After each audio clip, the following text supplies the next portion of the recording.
আলহামদুলিল্লাহ, আল্লাহ তাআলার অশেষ রহমতে অবশেষে আমি পরিবারকে ম্যানেজ করে আমার শখের আইফোন কেনার টাকাটা ম্যানেজ করে ফেললাম।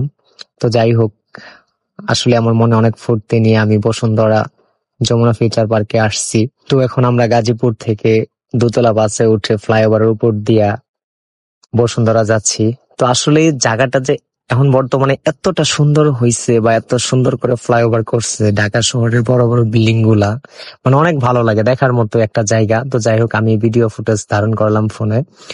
তো আমরা দোতলা বাসের ভিতরে আছি, অবশেষে আমরা বসুন্ধরা যমুনা ফিউচার পার্কে আসছি। ভিতরে আসার পরে ভাই, মানে বিশ্বাস করবেন না, এত সুন্দর জায়গা, এটা বলার মতো ভাষা নাই। আর যেইগুলা মাইয়া আমি গ্রামে দেখি সাদা সিধা কাপড় চোপড় পরে রাস্তাঘাটে চলাফেরা করে, আর এইখানে আইসা দেখি প্রত্যেকটা মাইয়া বেড়াগো মতো চলাফেরা করে, প্যান্ট শার্ট ওড়না টোনা কিচ্ছু নাই, মানে পুরা চমলক্ষ। তো যাই হোক, উপর থেকে একটু ভিডিও করলাম, জায়গাটা অনেক সুন্দর, বলার মতো ভাষা নাই, কিভাবে যে বোঝাবো জায়গাটা কত সুন্দর। তো সম্পূর্ণ ভিডিওটা দেখলে আপনারা অবশ্যই বুঝতে পারবেন কত সুন্দর একটা জায়গা।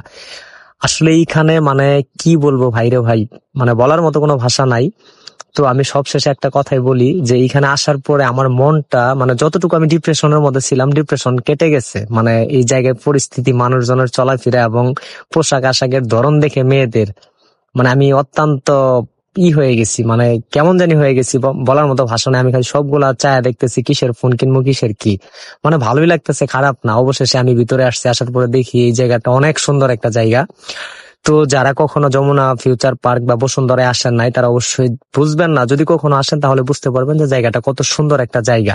তো অবশেষে আমি আমার ফুফাতো বোন জামাই রাজুকে সাথে নিয়ে যমুনা ফিউচার পার্কে মোবাইল কিনতে আসছি, এবং রাজুর সাথে তার একজন ফ্রেন্ড আছে। তো আমি আমার বাপ দাদার আমলেও কোনো সময় লিফটে উঠি নাই, তো আজকে প্রথম উঠলাম, ওইটা তো আমি পুরা অন্যরকম খুশি হয়ে গেছি, বলার মতো ভাষা নাই। তো অনেক চিল করতেছি যে আসলে এই গ্রাম থেকে চলে আসছি ঢাকা শহর, গ্রামের একটা খেত পোলা, তাও আবার আইফোন কিনতে ঢাকা শহর চলে আসছে, বাপরে অন্যরকম লাগতেছে। তো সবার সঙ্গে আমার মানাইতেছে না, এই জিনিসগুলো চিন্তা করতেছি যে আমি এগুলো পোশাক আশাক পরে আসছি, এখানে সবাই কত স্মার্ট। তো যাই হোক, আমি তো গ্রাম থেকে আসছি, এটাই নিজের সান্ত্বনা দিতেছি।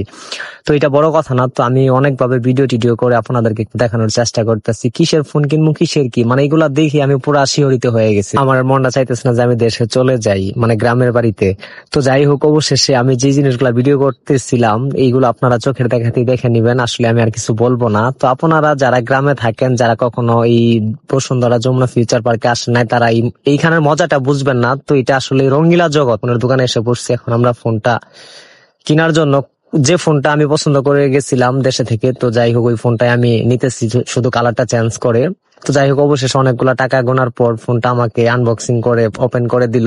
তো যাই হোক, টাকাটা গুনে ভাইয়ার হাতে দিব, ভাইয়া আমাকে ফোনটা এন্ট্রি করবে।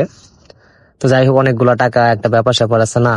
আসলে কি বলবো, গ্রামের মানুষ ভিডিও করার জন্য ফোনটা কিনতেছি। তো যাই হোক, সবাই আমাকে একটু সাপোর্ট করবেন আর আমার ভিডিওগুলো দেখবেন, আশা করি ভালো লাগবে। তো যাই হোক, যদি সাপোর্ট করেন, আসলে সাপোর্ট করার জন্য তো মানুষকে এত রিকোয়েস্ট করতে হয় না। যদি ভিডিওগুলো ভালো লাগে অবশ্যই দেখবেন এবং আমার ভিডিওগুলো শেয়ার করবেন। তো অবশেষে আমার আইফোন কেনার শখ পূর্ণ হলো এবং গেটের বাইরে চলে আসলাম।